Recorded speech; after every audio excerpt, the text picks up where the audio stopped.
Craig Fenton, Hello. welcome to Between Two Beers. Kia ora. Nice to be here. Very excited to have you. You've actually been in the podcast game for longer than us. On June 24th, 2019, you launched Coffee, Eggs and Inspiration, which was 5 months before we started this pod. So it's nice to have you back in the land of the pod. Do you miss it? Well, you know the date and I didn't. Yeah, I mean, let me be clear. I'm the world's worst, smallest, most terrible podcaster and YouTuber, but it was good fun. And I know exactly what you guys do. You just do it much better than I ever did. What was the motivation behind starting it? Was it just a curiosity of people? Was it boredom? Was it... What was it? Well, it was a few things actually. So for many years, I've tried to meet two or three new people every week, and because I just find people fascinating. There's generally something that you learn from them. And I used to do these meetings before work started at Soho House in London, usually over coffee and eggs. And the person I was meeting was my inspiration, hence the name.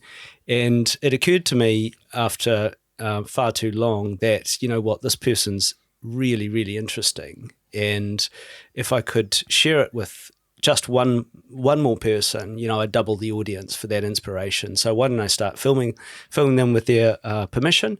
And it kind of went from there. So it was an interview format that evolved out of a personal, you know, rule that I've had for many years in my life. And it kind of ran from there. So that was one reason. The other reason was at the time I was working at Google. Big part of Google is YouTube. And we talk often there, or used to, about, you know, if you're a smart person with a smartphone and an idea, you can start a micro multinational business, you can become a creator, you can reach a global audience, and it really doesn't require sort of huge equipment or anything like that. And standing in front of audiences talking about that, whether they're sort of commercial partners or otherwise, I thought it'd be much more credible if I'd actually done it. So the first 100 episodes were filmed, edited, and published only with a smartphone.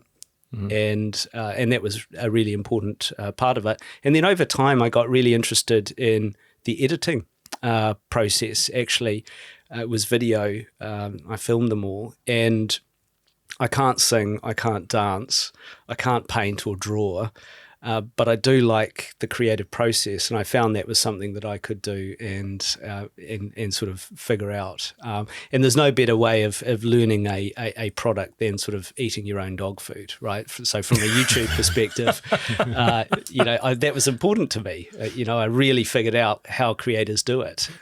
That was my next question, actually. Yeah, you were doing this when you were managing director of strategy and operations for Google's business in the UK, which I can only imagine was an incredibly big and busy job. So it must have also given you an outlet, right? Like something different than the rest of your hectic working week. Yeah, definitely. Sounds like a very extensive and hard to understand title, doesn't it? But basically it's the Chief Operating Officer, Chief Strategy Officer position. And I did that for Google's business in the UK and Ireland, and subsequently for France, Italy, Spain, Portugal for a little bit. And one of the things that was great about Google is that they encourage everyone, they called it 20% time, to go play. Go play with something. Might be a side hustle, might be a hobby, might be something else. So this was my side hustle. It was my 20% time, and I found it interesting, uplifting, and it was somehow linked to what I did. So it did have some relevance. Not that was a requirement, but it did have some relevance to what I was doing in the day job. I imagine there'd be quite a few people within that ecosystem also that would have certain levels of expertise. Did you have people also coming up to you and saying, hey, have you ever thought about doing this, putting this thing or editing here this way? Or did people back off because of your job title? Oh, no, not at all. I mean, I was a self-declared, absolutely breathtakingly amateur, terrible at podcasting creator. And you realise everyone's going to go out and check these podcasts out now because they're still live. Well, you'll see the proof there, right? if you go, I mean, and unashamedly so, right? I just like playing with stuff and they're getting it wrong is half the fun, I think. And so, yeah, I mean, I got lots of advice. I got to know many YouTubers, actually, who like proper YouTubers, who had done it over time and learned. Actually, I had a few of them on the podcast over the time, and they were really amazing with advice. Just basic stuffs like how to make a thumbnail appealing, right? Because you're in an attention economy, you're scrolling through or looking at a feed, which one do you click on? Well, there needs to be something that shouts at you there. There needs to be something meaningful in the description. How you edit and stitch things together is important. Lots of things. So I got some great tips and they never stopped coming. Yeah, we are in the same game, aren't we? Here we are. We're going to get more into this later. I wanted to start by actually talking about your piloting hobby. And I had quite a funny convo with your wife, Meredith, about this because you both have your pilot's license. And she said she only got hers because she didn't want to die. And she was concerned that you might have a stroke or cardiac arrest when flying, and then she would need to know how to land the plane. But you've been able to use your piloting skills in your first year as CEO of New Zealand Rugby, which sounds quite unusual. But have I got it right that you and Richie McCaw were flying around YouTube stars Dude Perfect in Queenstown playing helicopter golf? That's true. Yeah. And though to be clear, Richie was piloting. I don't have a helicopter license. I have a fixed wing license. So yet. Yeah. Well, Richie's encouraging me, and Meredith, I think, has almost shut him out of our lives completely because she doesn't want me doing that. But Meredith's my wife. But yeah, we had this gang of YouTubers down, Dude Perfect in Queenstown, and Richie's annoyingly accomplished at pretty much everything he turns his hand to. Obviously, very famous for his career in rugby, but after that became not only a helicopter pilot, but actually a helicopter instructor. So he's properly competent and knows how to fly. And yeah, we had these guys. We took 2 choppers. And used a company that Richie had an association with there called Over the Top, and went up into the mountains just outside Queenstown and played heli golf. So you heli to the tee and then you heli to the green, and it's great fun. And Richie was flying. Good work stories. These guys, I think this probably speaks to the sort of your strategy a little bit. 60 million subscribers, Dude Perfect, huge YouTube stars. Let's bring them and their audience and show some All Blacks legends, New Zealand. What's the strategy? Yeah, absolutely. Well, it was, I guess, an exchange of IP in a way. We weren't paying them; they weren't paying us. What they do, they built there are Texan YouTube channels, 5 guys, Dude Perfect. And if you're not a subscriber, go look them up. Subscribe, hit that like button, and da. You're right back into your YouTube days there, aren't you? Straight into it. I was trying to remember the words, but and they've got 60 million subscribers. They built their channel out of trick shots, right? Their most viewed video is a bottle flip video, which is like them doing different types of bottle flip, the half empty plastic bottle. But they're really keen and authentic sports people. They're pretty good at golf. They're pretty good at some of the American sports, NFL and things like that.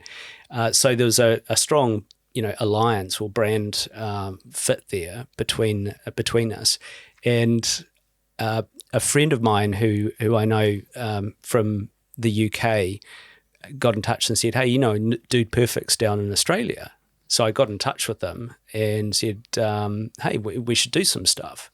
And they said, I won't try the Texan accent. Go on, Craig. Sure, that'd be great. We're in Australia, so we'd love to do some stuff with the All Blacks. And I was like, well, hold on, just rewind here. just a technicality. The All Blacks are from New Zealand, and that's a different country, but it's close by. That's the good news. So we had them come down to Queenstown. They were doing some filming in Australia, so they thought, okay, we'll do a bit both. They're doing a thing called Bucket List Down Under, it ended up being called Bucket List Australia, which was very offensive because like 70% of the content was from New Zealand. But we did a bunch of stuff with them. We had our own crew following around as well for NZR Plus, so we built content of our own from it.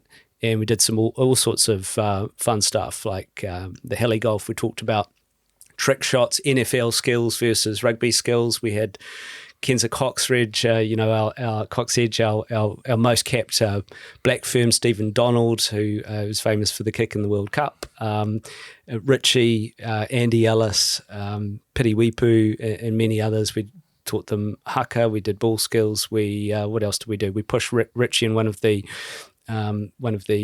dudes off a canyon swing. We did a shot over jet, a high-speed pass between two jet boats, took them to a high-country whiskey bar, shot rugby balls out of the sky with shotguns. It's just cool, entertaining, fun stuff, and a really useful way of reaching their audience, which is largely American.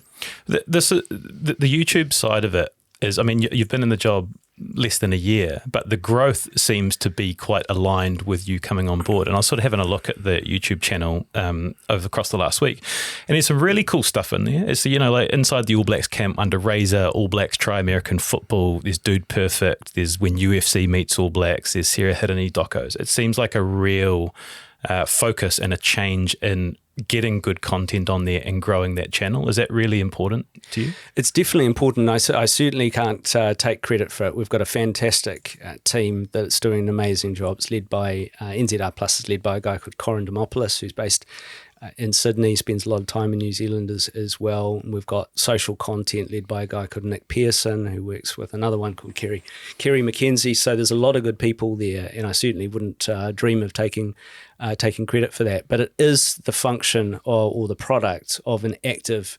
attempt to be entertaining. We're in the media and entertainment business. We live in an attention economy. And the reality is that most sports fans consume that product on screens, mostly the mobile screen, actually. And they do it on a number of platforms, and they do it in a number of formats, long form, short form, live, audio, etc. So our philosophy is to meet the fan where they are and give them an always-on, snackable way of engaging with our teams and our brands, whether that's hardcore rugby punditry or detailed sort of match analysis, replays of matches, all the way through to a mum filming their son or daughter doing a haka in front of the telly, user-generated content, and everything in between, and not just rugby content, but rugby-like content, or what YouTube calls shoulder content, so lifestyle. If you're really a fan of the sport, you want to know the story behind the team. You want to know the human story, who these people are, what they do, what do they do in the gym, what are they listening to when they've got their headcans on, and everything in between. So that's definitely an active strategy, and we're really pleased with the growth. And thank you for noticing. It took us 17 years to build 550,000 subscribers on our YouTube channel, and we've added 250,000 in the last 12 months. So something's happening that's being received well, and that's attracting attention. And YouTube will remain the primary viewing surface, we think, for NZR Plus content. NZR Plus is a content play, but you could also watch it on TikTok, on Reels, Snapchat. Are you a metrics guy? Because I feel like you two in particular have some quite strong similarities in terms of watching the numbers and what goes well and what doesn't go well. Like, are you active in the back end when you put something up going, this is going to hit? Yes, we certainly look at the numbers. Yeah. Oh, you personally? Yes, I do too. Yeah. I'm quite often in YouTube Studio, which is the admin. Yep. Yeah. Part behind the channel. You know what I think would go really well, Craig? Here we go. Is the new CEO of NZR Commercial doing a rap for the Black Sevens team. Like footage of that, I think would really go well. Really humanise the people working at NZRC. No, okay. Little Birdie's told us we need to talk about this. Okay. That, we'll talk about your background in music. But how did you? I love that. How did you come to a rap for the Black Ferns Sevens? Wow. Okay. Yeah. I mean, if if that content ever got out, I guarantee there'd be a huge nosedive because I'm terrible at that. Well, I was in France during the Rugby World Cup. I was actually living there at the time, and it was before I started in the job that I'm in. And I was speaking to Stacey Waka, who was doing a little bit of stuff on the Daily Show that we had going out, and she said, "Come see us." So Stacey's a Black Ferns Sevens. She said, "Come see us in Tauranga. When you're back, you'll have to do something." I said, "What do you mean, have to do something?" I mean, just come the old initiation. Yeah. Exactly that. Yeah. There was like this initiation. I said, "What do you mean?" She said, "Well, it could be a song, a dance," and like the blood just drained from my face. Oh my God, that just sounds horrifying. So I stewed on it, and I knew this was coming. I knew I had to do something, and I wanted to pay respect to the team. They're just an amazing group of women and leaders. So I thought, well, I'll do a rap. I have a little bit of an interest in that sort of genre of music through the record label that I've got, and I, as I said before, I can't sing, I definitely cannot rap. But I put this thing together, had the sort of background tune from Snoop Dogg and Dr. Dre. Yeah. Which one? You know? Oh, Still Dre. Yeah, Still Dre. Yeah. And then stood in front of them and did this rap. Dun, dun, dun, dun, Yeah, dun, yeah, dun, that's dun, it. Yeah. Dun, dun, dun, dun, dun, dun. Dun, dun, dun. Go on, Craig. Yo. Yeah, and I had the chorus written out, and it was on a sort of concealed in the table, and I flipped the table around, and they all went into the chorus. Wow. Which was cool. Did they? Yeah. Chorus is cool. You want to hear it? Yeah, that's what we're going for. Okay. So the chorus is, "'Cause we rise like a black fern, resilient and bold, roots running deep in the mana of old, from far to fear, our wings spread and unfold. This ain't just a business, it's a story untold." Ooh, Wow. Craig. I like it. Do you see what I mean when I say I can't rap? No. But you must have been given that some big energy. You've got to match their energy, right? Yeah, they're awesome. So Portia was standing right next to me, and she's a legend herself, and had the arm around me, you know, giving me strength. But it's about being vulnerable, right, and showing up and doing something that that sort of strips you away into the raw humanity underneath, and that is just this team all over. I mean, what a result, right? I heard they were playing in Paris in the changing room before the gold medal match. They had that.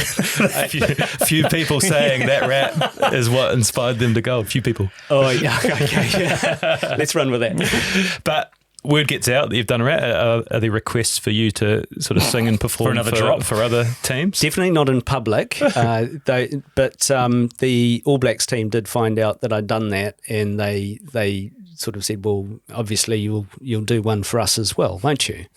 So it wasn't really a request. So yeah, I ended up doing one for Razor and his group. Is that like in a meeting room? What's the setting of that? A private situation? Or? Yeah, so imagine like the most amazing setting for a music performance, like absolute floodlights, business environment, bland, no art on the wall, table, you know, big screen. We're all in the room at the time, so the least conducive place you could possibly imagine. Yeah, but full noise.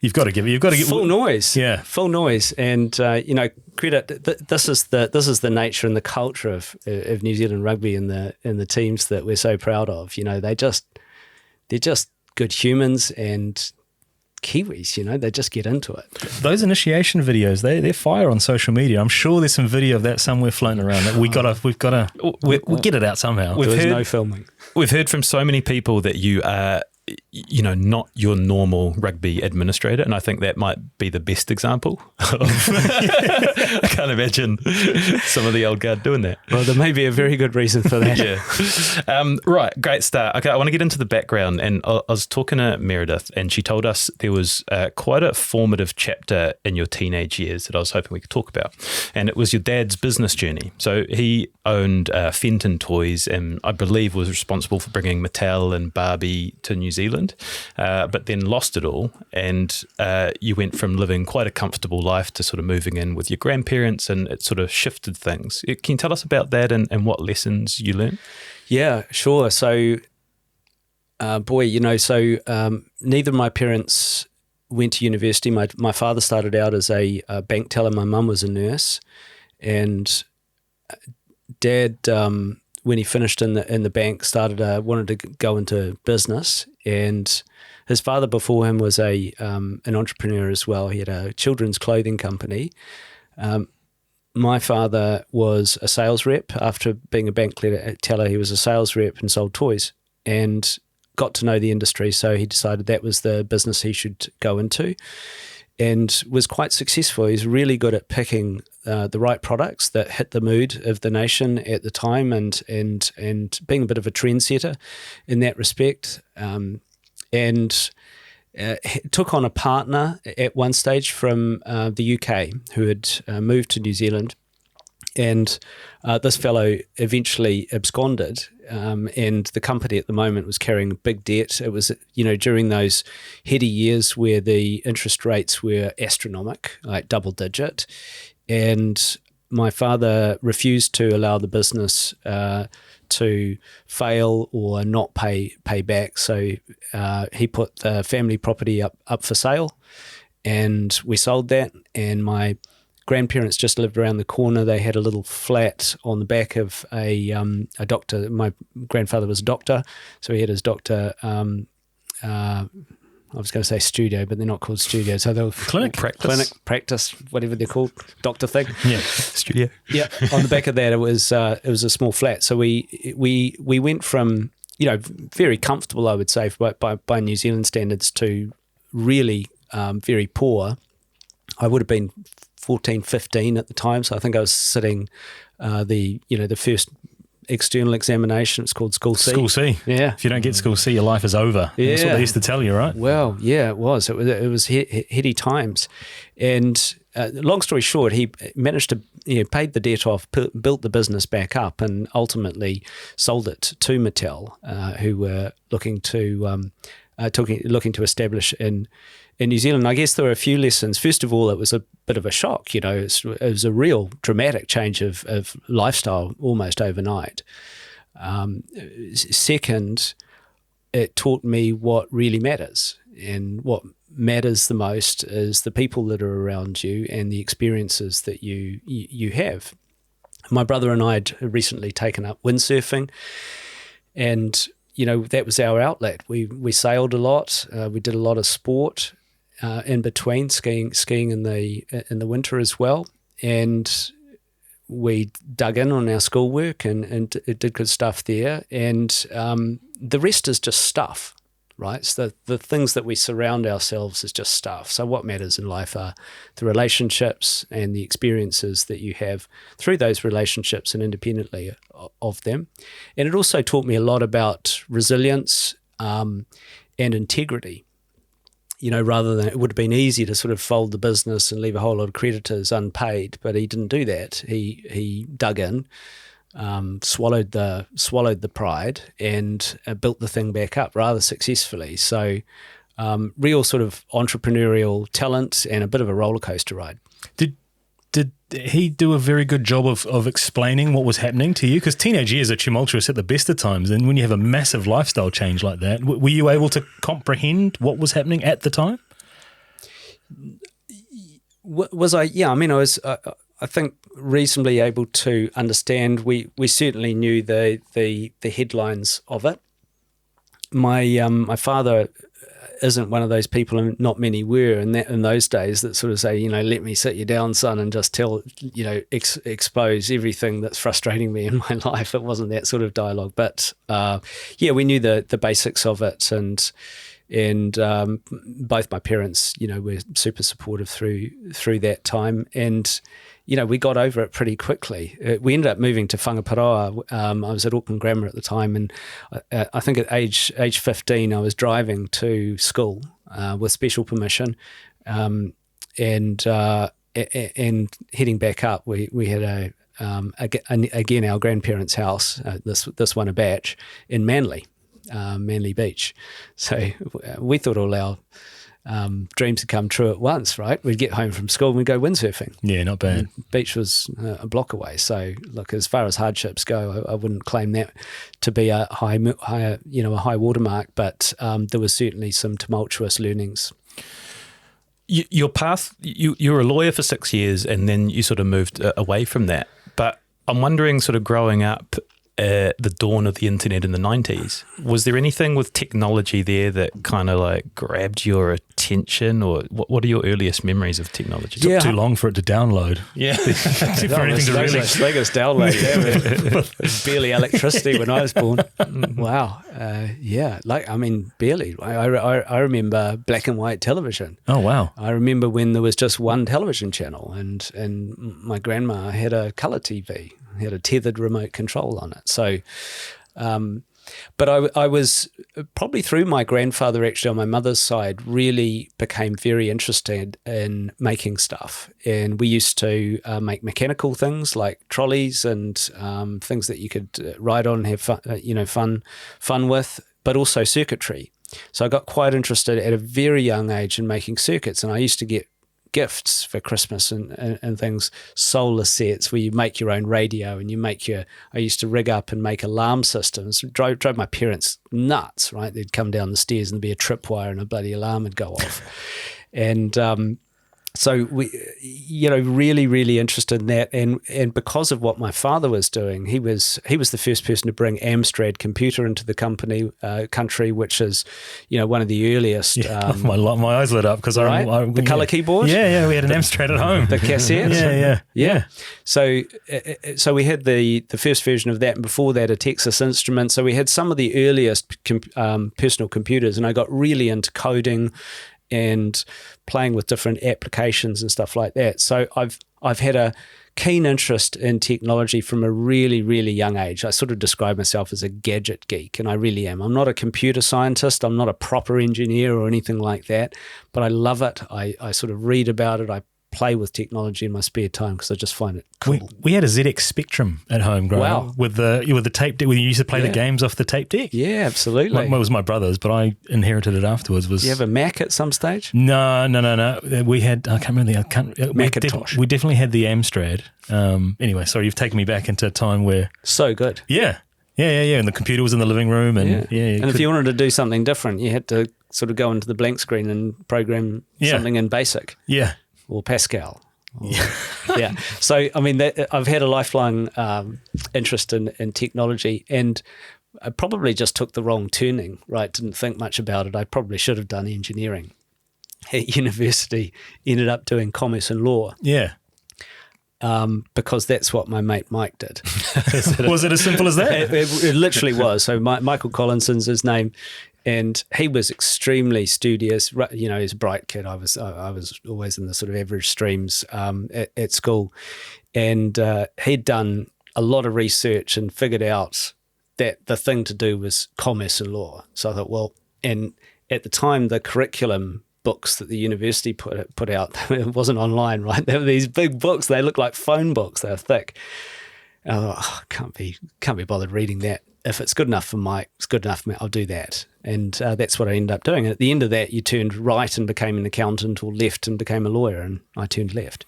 And you did that for 6 years and then decided that wasn't the right path. But in that 6 years, there's kind of this incredible full circle moment where, because you were involved in the deal to make rugby a professional sport in New Zealand, right? At Simpson Grierson. That's right. And then to return back and now sort of be the CEO of New Zealand Rugby. What do you take from, is that as notable as I'm saying, or was it just coincidence?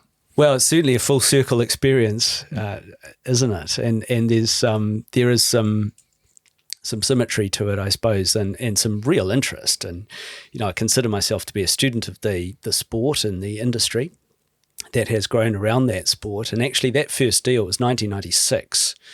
I was at Simpson Grierson in Wellington, working with, some great colleagues. Mark Verbeest is the fellow who led the team. There's another guy called Terry Sissons there who was involved. And at the time, New Zealand Rugby and World Rugby, it was called IRB, the International Rugby Board at the time. It was an amateur sport. And it actually, that was starting to cause a problem. It's starting to bite us in the mid-90s because we were losing players to league. People like Mark Ellis and Matt Ridge and many others flipped. They went to league because you couldn't be a professional rugby player. And there was this sort of slightly shammy system where you could, take a bag of cash for turning up and having a chat to a few corporate executives. But that wasn't the rule. And history could have been completely different, because what Kerry Packer at the time did from Australia is he came across with an alternative called World Rugby Corporation and actually signed up all of the All Blacks, right? And that was going to be the, I suppose it was the sort of live golf equivalent of the time. And through so that woke IRB up out of its slumber. They declared the game open, meaning you could now be a professional. And then News International came in with a rival bid through the intervention of great leaders of the game like Jock Hobbs, convinced those players to come back into the fold, and the rest is history. But the News International deal was $550 million from memory. It was done with the three nations of Australia, New Zealand, and South Africa, and it created the first manifestations of this sort of media product, Tri Nations and Super 12, I think it was at the time. NPC was in there as well, and it pumped money into the game and enabled, for the first time, the game to actually treat athletes as professionals and give them the opportunity to do just that. And that's been true for, more than 25 years now.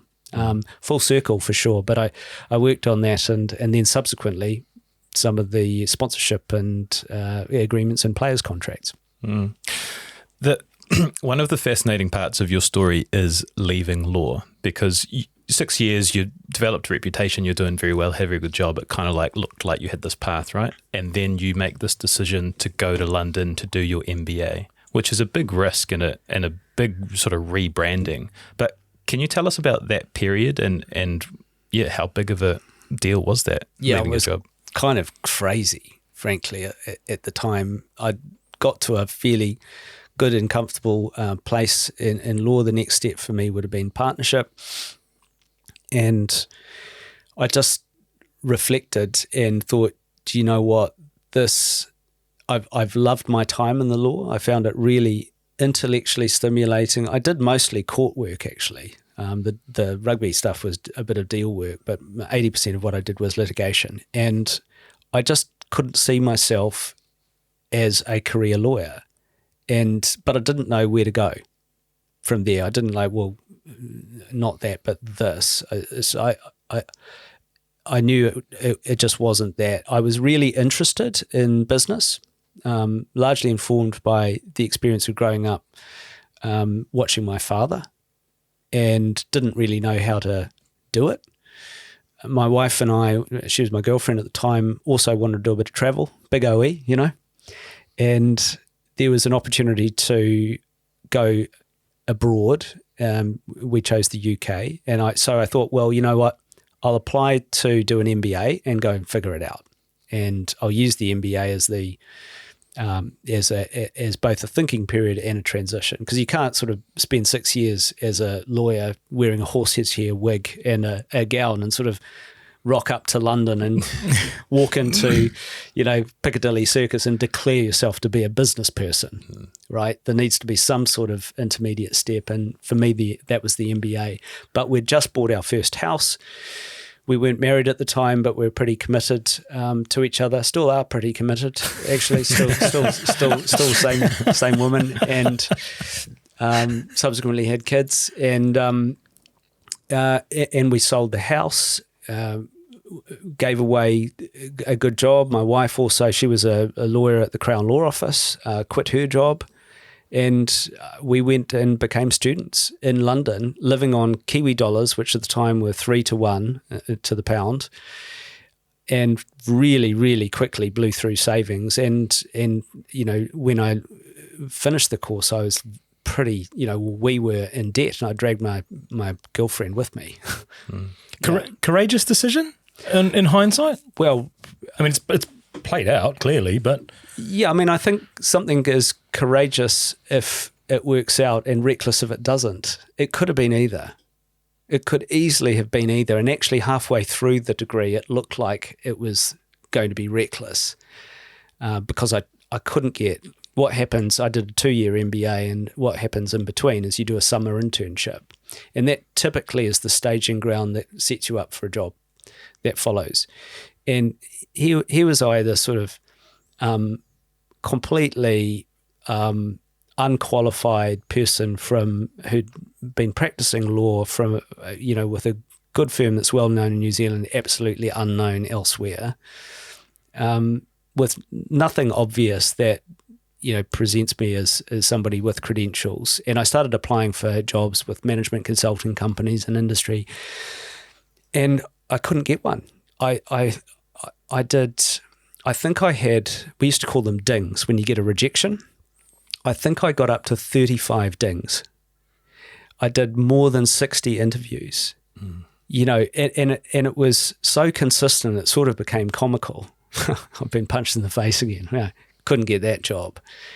And eventually I did get something with an insurance broker doing a bit of risk consulting. It was like the most unlikely thing that you could possibly conceive of, and not particularly interesting either.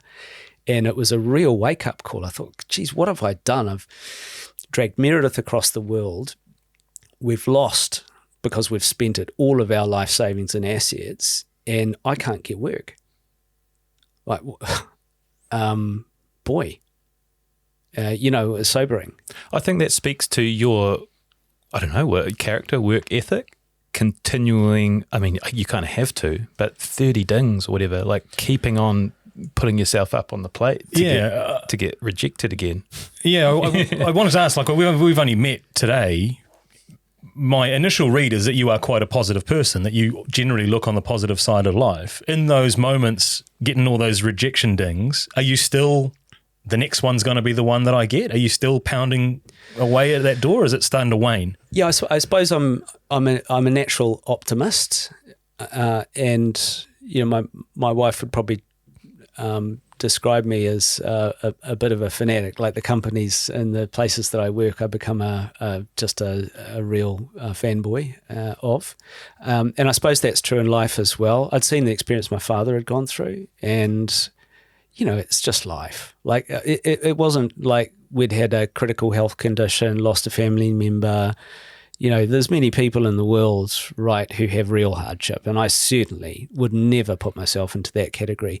Is it easy going into a room and getting rejected? No, it's definitely not, but it is a fantastic life lesson in perseverance, persistence, and I think self-worth, right? Because if you only derive value from the platitudes or bouquets that others give you, then you can get really quickly hollowed out. So I think you've got to have something inside you that feels good, that you feel confident and positive about, and that's the furnace that keeps you going.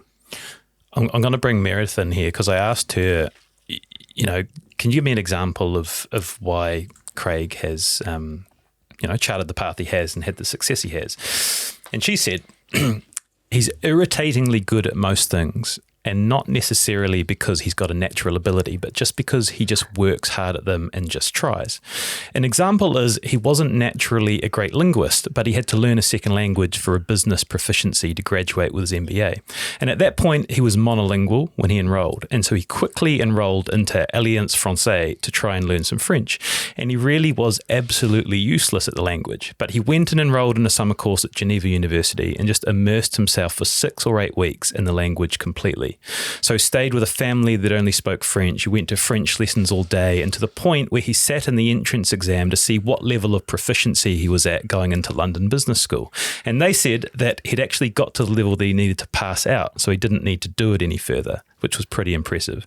And he ended up going back again and doing a follow-up course in Geneva just to really polish it up a bit. His success comes from hard work. Yeah, that's yeah, I mean, in the way that Meredith often does, she sort of keeps me grounded, right? I get a constant stream of feedback from her. But I think it's probably a good characterization. I'm not naturally gifted at anything as far as I know, but I am curious, and I do try and dig in. Yeah, I mean, what she left out of that story, which is rather charitable of her, is at the time we did Alliance Française in France, not in France, in Wellington. We were living in Wellington at the time. There was an entrance exam there, not the one that you talked about there, just then, Steve. There was an entrance, and I literally had no idea, so I answered C to everything. So I thought, well, I know that strategy. Got to be 4 or 5. I can't remember if it's 4 or 5 answers, but you got to be 20 to 25% right. And I think I was even below that. So I was terrible at it. And one of the requirements for the MBA London Business School, because it sort of promotes itself as an international school, is you need to be proficient in a second language to a business standard, and that standard was tested by King's College of London, so an independent university, put you through the ringer, written and oral. And that just horrified me in the same way as Stacey Walker's news that I had to do something. It's like the blood just drained from my face because I wasn't good, and still wouldn't consider myself good as a linguist, but I needed for the focus to be business studies, not language studies. So went to Geneva and probably over-indexed a bit. It's a pretty like, as someone who's tried to learn French 3 or 4 times in their adult life. Have you? I've tried, man. I've tried. I'm terrible. I can hear more than I can speak. But is that as simple as it is to really throw yourself headfirst into that challenge? I think the thing with languages is that you. Can I swear on this? Yeah. Fuck yeah. I think you really need to develop the subtle art of not giving a fuck, right? You just need to not give a shit if you get it wrong. You need to continue on like a blunderbuss, butchering the language that you're trying in, but persevering with it. Because if you await perfection, you're too scared to try, and you'll never make the first step, right? So I think you've just got to be okay being terrible and persevering, and immersion really helps as well. If I was staying with somebody who literally didn't speak English, so I had to. The dialogue was, the conversation was pretty simple. But you don't give yourself a choice, and eventually you start to get into that mode with language where you're dreaming in it, right? That's when you really know, okay, I've got this. You lose it pretty quickly if you don't practice it. So, it's still, I don't get that much opportunity to practice it here in New Zealand. But does that lesson reign true for business as well? Subtle art of not giving a fuck? Yes, I think it. I think it does. Look, and now I can already hear the headlines. The CEO of New Zealand Rugby Commercial doesn't give a fuck. So that's definitely not true. Let me just there's our trailer anyway. definitely not true. But I think the golden nugget of what you just said there, Shay, is really, really critical to business. So no business has the right to be in business, right? You've got a business that's flourishing. You don't have a right. You need to come here and work for that right and win that audience and grow that audience every day, don't you? Right? And things move, right? We're not painting on a canvas that's still. It changes the whole time. So in a world where change is the only constant, those that survive and thrive in business are the ones who are the most adaptable. In business, we call creativity in that adaptability sense innovation. We have a different word for it. But I truly believe in business that creativity is the number one critical skill, collectively and individually, that a business can build and have. And to do that, you need to be able to play, and you need to be willing to fail. If you're not willing to fail, you'll never come up with anything original. And if you're only responding to market forces and directions, then you are a follower, and you will soon fall very rapidly behind because you're reacting to something rather than leading it. So I think it's really important in that sense not to give a fuck, right? If you don't know the answer, it's a good sign you're trying something different that actually might make progress, lead you to a new place. And the world is full of the roadkill of businesses, great businesses, that succumbed to this other sort of human tendency that we've all got.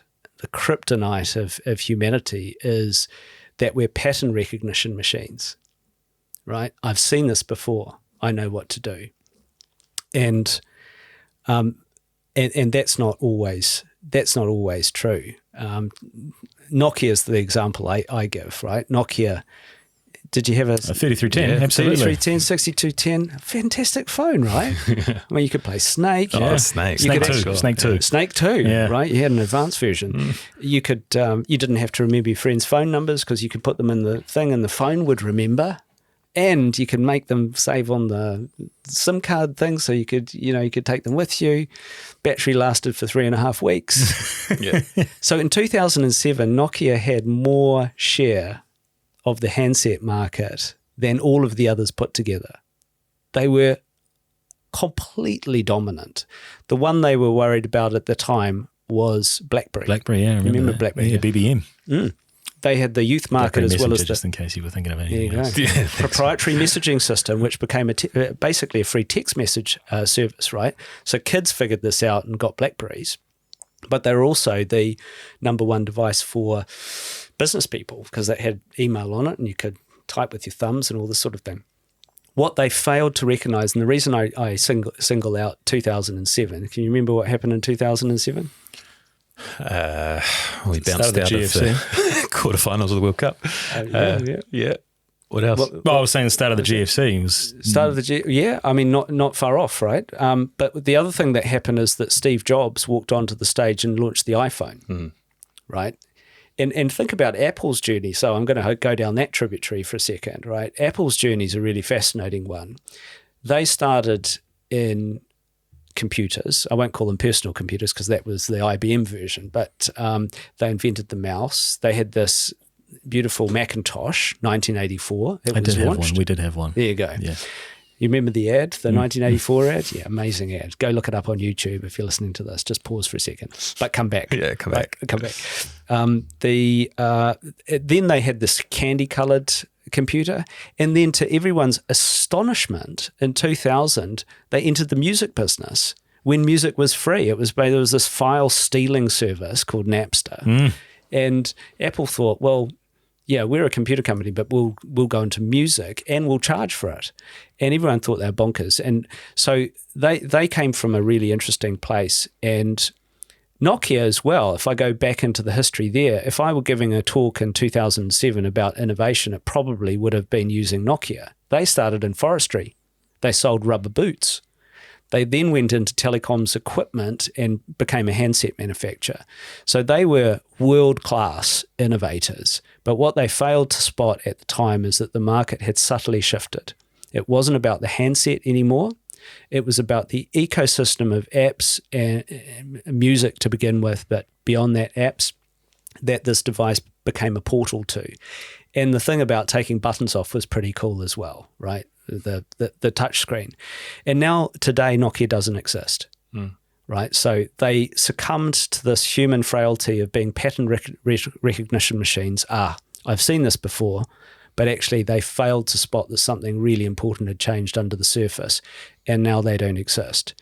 So as the All Blacks are famous for saying, James Kerr, who wrote Legacy, is famous for saying anyway, when you're on top of your game, you need to change your game. So that's about innovation, and it's about creativity. It's about creating a context in which people can use their imagination for value, and it's about doing stuff that you don't know and not worrying too much about getting it wrong. Have I got it right, just to jump back on that failure piece, that you used to start weeks or meetings with my biggest failure of the week? That was my glorious failure. That was that was at Google. I used to do that, and I'm spoilt for choice because I fail a lot.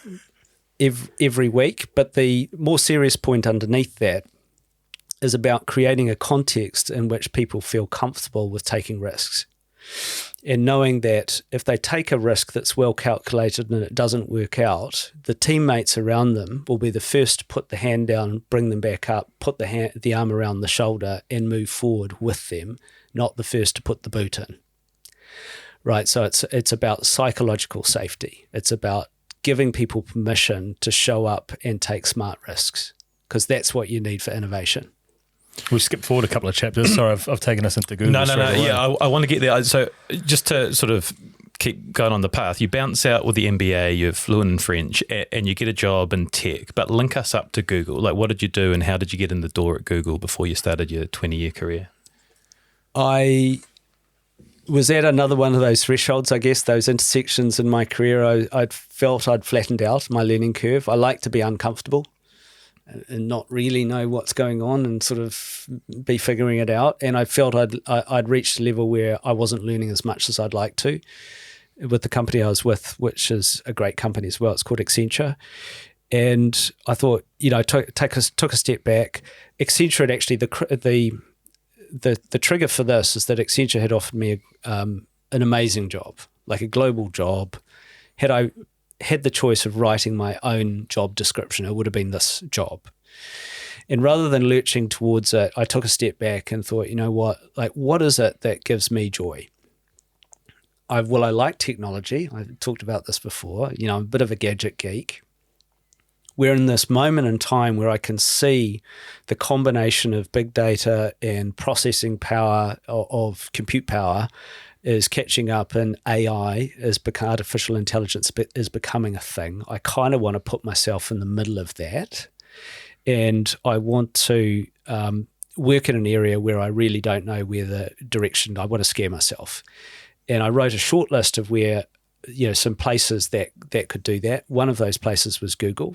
I had a few others on the list, and I Googled who runs Google. So I didn't know. I mean, I knew the global leader, but should have used Bing. I may have. Right? Shay's on Bing. I'm on Bing. I'm getting Bing 2 runs Google. I'm getting hammered for that, but anyway, someone brought it up the other day. Sorry, digress. Carry on. There's nothing wrong with Bing, but thank you. Well, there's a lot wrong. Yeah. With it. Well, no, there's nothing wrong. Can't remember if I can say this or not say this, but. And found it was a guy called Matt Britton, and Matt Britton was a British guy based in London. He runs Google EMEA, Europe, Middle East, and Africa. And I pinged him on LinkedIn and said, "Hey Matt, it's Craig. This is what I think is happening in the industry. Here are the trends. Am I right? Yeah, I'd love to have a cup of coffee with you." It was one of those, coffee, eggs, and inspirations invites, actually. And I genuinely wanted to have a coffee with him. I probably had a secondary motivation there, but actually, if all that happened was a coffee, I would have been happy as a pig in mud. And he didn't respond. But I diarised. I said, I'll follow him up in a month. I'll give him a month. Follow him up. Hey, Matt, it's Craig again. You probably get tons of these every week. This one's different. I'd really like to have a coffee with you. How about it? And to his credit, he responded. And he said, you know what? It just so happens we're actually recruiting for this role at the moment. Does that sound interesting to you? And I said, well, yeah, I'd still like the coffee, but yes, thank you. And long story short, I got the role, which was surprising to me probably more than anyone else. So 20 years? At Google? I was 7 years at Google, and I was about 16 years with Accenture, but I had about 8 different roles there. So 25 years more or less in Europe working in technology. And at the end, taking you right to the end of Google, what did your job look like? What was the scale of it? What were you doing? So it was a mixture of strategy and operations. So, and this is true of most technology companies, they put the Chief Operating Officer and Chief Strategy Officer roles together in one. So you get to define the plan, the strategy of the business. We had a 1-year horizon, a 5-year horizon, but you then need to go and execute it. So you have to do the operational sort of follow through, which is, I think, quite a good combination actually, because it sort of cuts out the sort of, here are these nice sort of pictures that we can manage in this world of rainbows and unicorns, and hand it over to somebody else. It was really interesting being Google UK and Ireland. So Google UK and Ireland is the most mature digital market for Google globally, right? Most people are surprised by that. They would think, well, surely it's the US or it's South Korea. What does that mean, most mature market? Well, I'll answer that with data. So it's true on a number of levels. First of all, broadband fast internet reaches 98% of the population of the UK. It's 65 million people who live there, so it's a decent sized population, and it's a small country. That compared at the time with about 50% in Germany. Right, and that's because of the expanse, it's because of infrastructure availability, so that was one thing. Another thing was the consumer in the UK was very digitally advanced, so that I think smartphone penetration, where everyone had an average of 2 or 3 devices, usually a tablet as well as a smartphone, etc. From the internet, well, certainly Google is and Meta, these are media businesses, so most of the income comes from advertising. In the UK, at the time I left, 77% of all advertising was digital. You hear that, guys, out there? There you go. Right, so it's the future. This internet thing's catching on, right? You're listening to this? and that's as distinct from linear television, print, outdoor, the traditional. So since the internet became a thing and advertising was launched on it, with largely Google, dollars have been shifted from offline advertising over into online advertising. So it's a wave, a transition. And Google UK and Ireland we didn't know quite where the zenith was, right? Because you're never going to get to 100%, but it's probably not far off 80%, right? So you're right out there. By comparison, the US, if UK is 77%, US would have been probably in the mid-60s. Germany would have been big market in Europe, 50s, something like that. So on a number of metrics, it was the most digital market for Google globally, and that meant we were kind of a canary in the coal mine.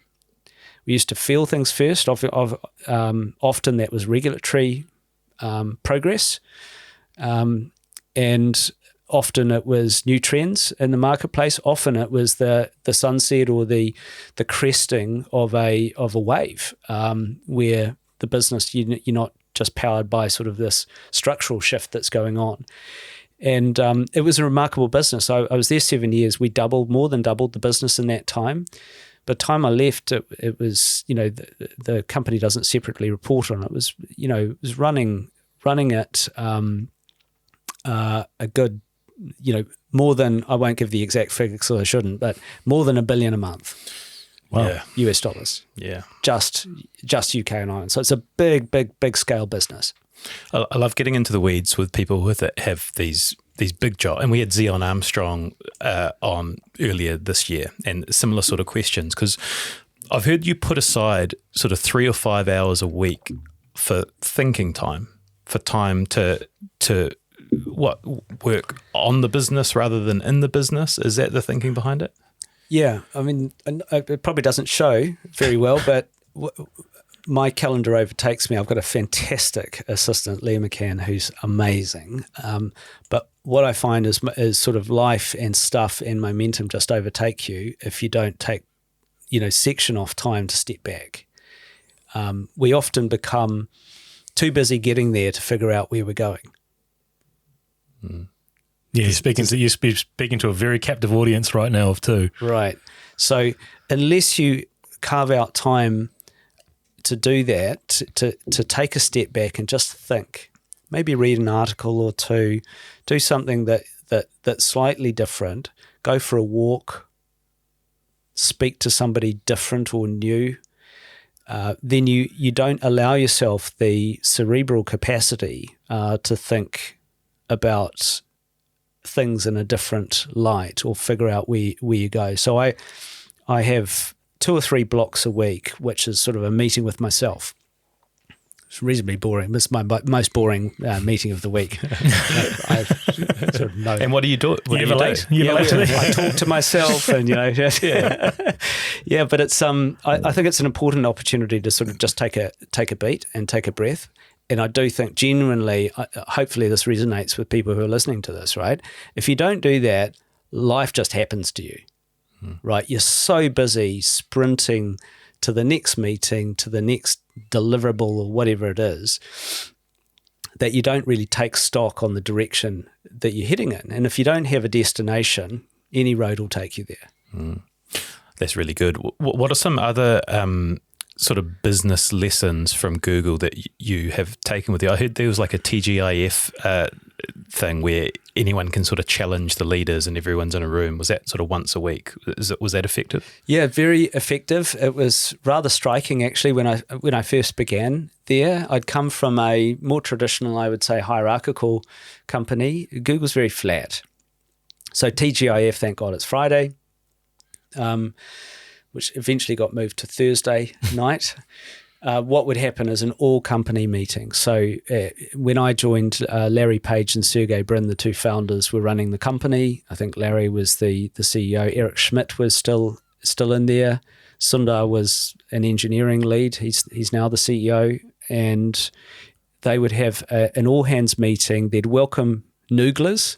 So is the internship legit? That movie, it's bang on. Really? Yeah, bang on. And I've got my. I should have brought it in. I've got my cap with the propeller. like actual. They actually handed out. Do you have slides in your office and everything as well? Yes, there is a slide. Yes.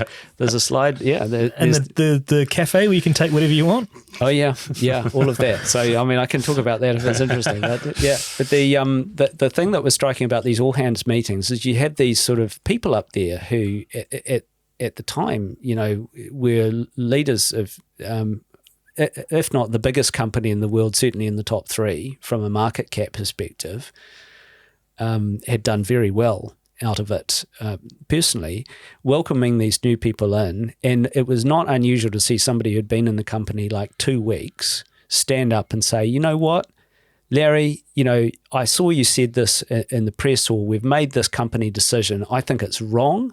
And this is why. And that would be not only welcomed, but encouraged.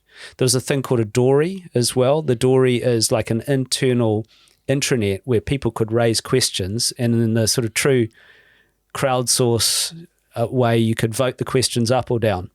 So the top questions got answered, as well as asked live. Like people would stand at the microphone and just go at these guys, and it was awesome. And I thought, you know what, that's really refreshing, because if you're not creating a context in which people are prepared to speak up and speak their mind, why are you hiring them?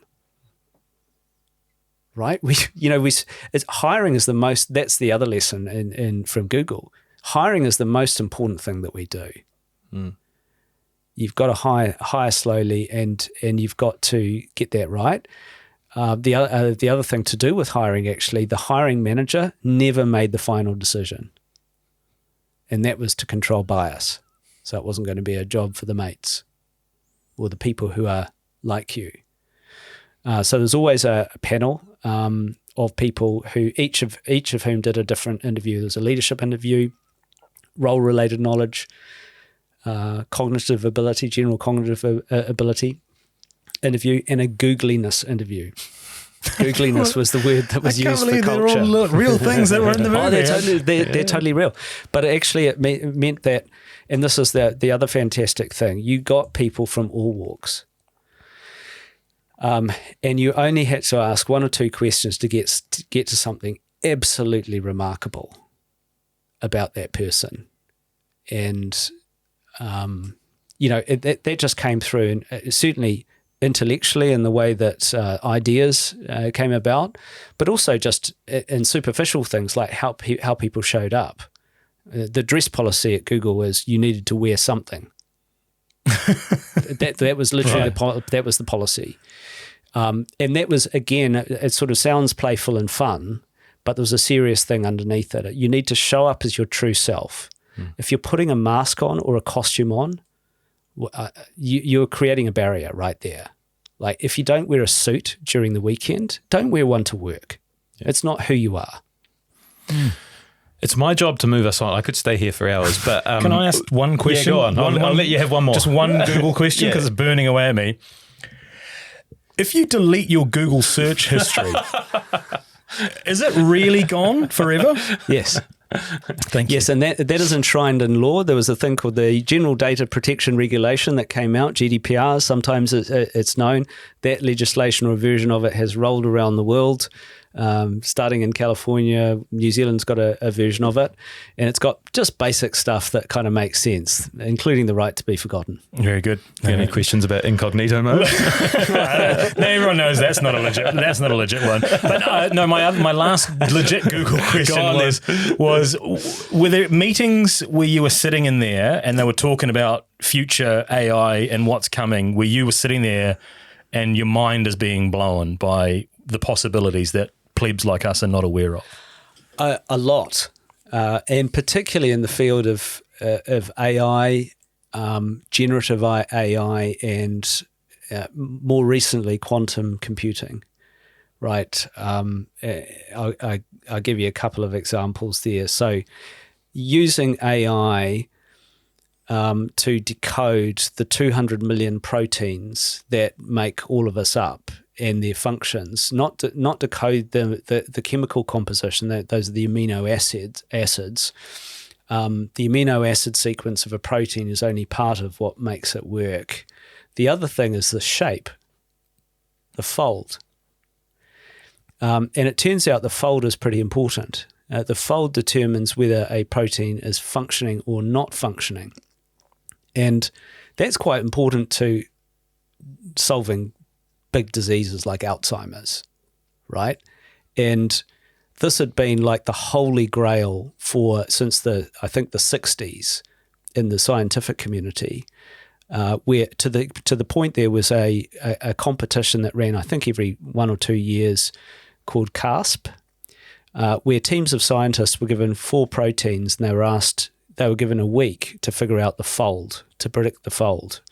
And the people who were winning, or the teams that were winning this, were getting about a 40% accuracy rate, right? It was that hard because it was a process that used to take 9 to 12 months per protein. There were 200 million of them, and a room full of equipment like crystal radiography to do. Giving them a week forces them to solve it in a different way. And Google DeepMind one year, there's a Hamilton connection here, bizarrely. Ambassador. Unsurprisingly. Yeah, two Waikato guys. Entered a team, and only one of them was medically qualified. So the others, I think there were 6 on the team, 6 or 7, were essentially mathematicians.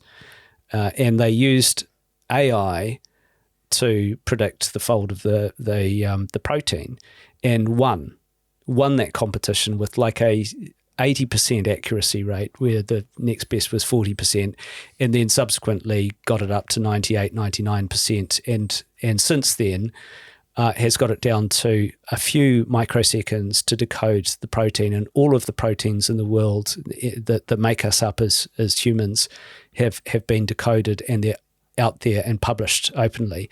And the Hamilton connection is through DeepMind. So DeepMind was founded by 3 people: Mustafa Suleyman, Demis Hassabis. Demis is the one that you see most often. He may become the CEO of Google at some stage. And Shane Legg is the third. And Shane Legg is a fantastic Waikato boy. Shano, you legend. Shano. And a really, really talented mathematician. And he's actually the brain behind the protein folding thing. So that was one thing. The other thing was quantum computing. Quantum computing we can talk about if that's interesting, but that's a big topic. But it uses the quantum physics principle of superposition, where a piece of matter can be in a state of a 1 or a 0 or everything in between. And it turns out if you put that together and harness the power, you can dramatically change the processing power. versus traditional transistors, ones and zeros. You're talking about this like you understand it, but when you first hear it, are you a bit like us? Like, hang on, just nodding. Hang on, listening. Well, Hamilton, okay. Well, here's the thing that blew me away and got me really curious to dig into it. Right, so computers today are powerful, right? The technology that is in our smartphone is more powerful than the supercomputers of the day that the men and women of NASA used for the moon landing, right? And that's in our pocket. So this Moore's law, doubling the processing power, halving the cost every year has played out, but it's sort of reaching physical limits, like quantum physical limits in terms of heat and miniaturization. But the quantum computer that Google had developed was given a mathematical problem to solve that would have taken the best, most powerful supercomputer available. This was 2019, 10,000 years to solve. It did it in 200 seconds. Shit. So just think about that that blows my mind. Yeah. And then the next thing is, well, okay, how does memory work in quantum computing? Well, it turns out you need a thing called a time crystal. And a time crystal is something that defies the second law of thermodynamics. Like it produces more energy than the input it takes in.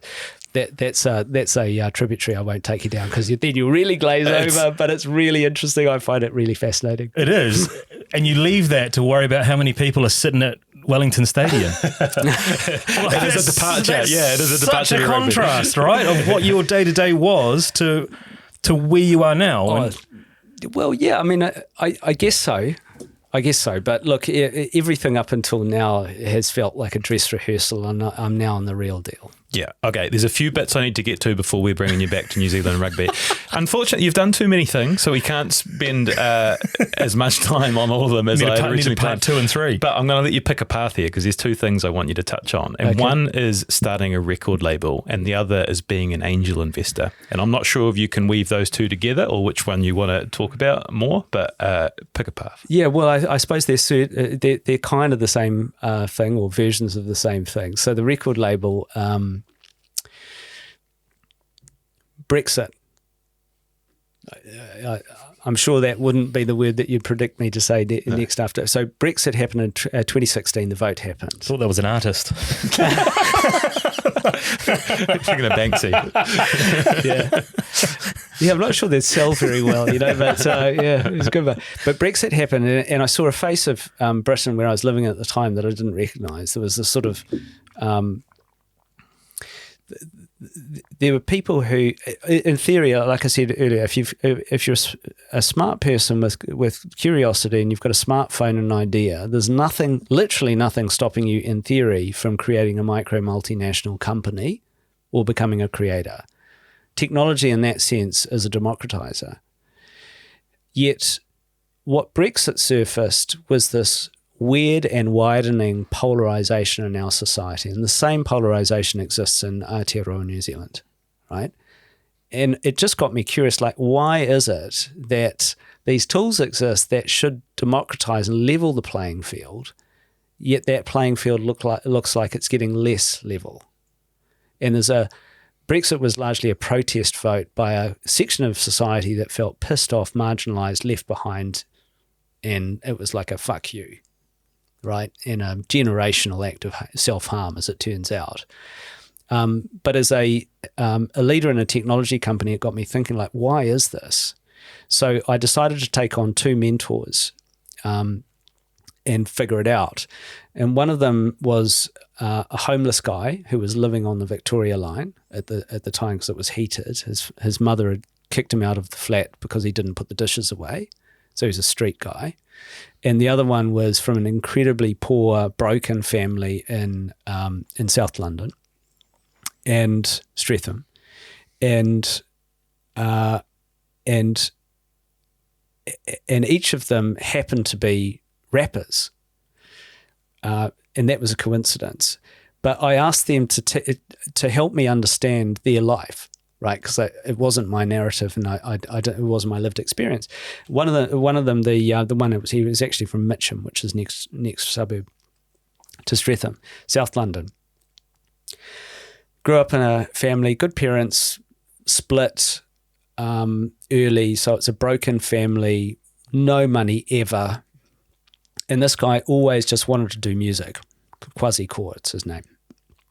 And rapper. And to do music, you need time and you need money, right? You need to rent studios like this, and you need session musicians, people who stitch it together, etc.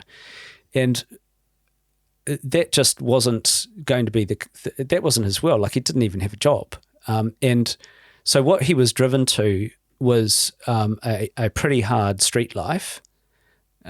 He would call it the trap life, take risks and prosper. So he was a Class A drug dealer. And he would go out and he'd spend 2 hours selling Class A drugs on the streets of London, not because he woke up one morning thinking, you know what, I'd love to put my life at risk every day, but because he could do that, earn £1,000 and then spend the rest of the week doing what he really loved, which was music. And his father was really encouraging, but he died during COVID. And his mum told him not to be so stupid and get a real job. And that lifestyle, and he was a really curious, interesting, self-taught guy. He used to read a book a week, really intellectual, but completely self-taught. And he'd tell me the story. He'd be in the trap house, right, the drug house, and he'd have like Homo Deus or whatever he was reading at the time on one side of his bed and a shotgun on the other.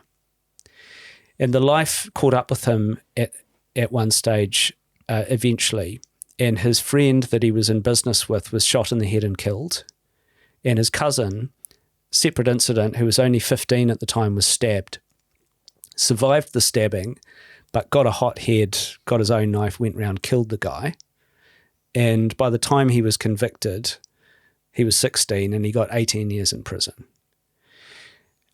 So that was enough of a wake-up call to cause Kwasi to say, you know what, this is not my narrative. I'm going to do my music, but not this way. And he, I thought, took the really brave decision to step away from that trap life.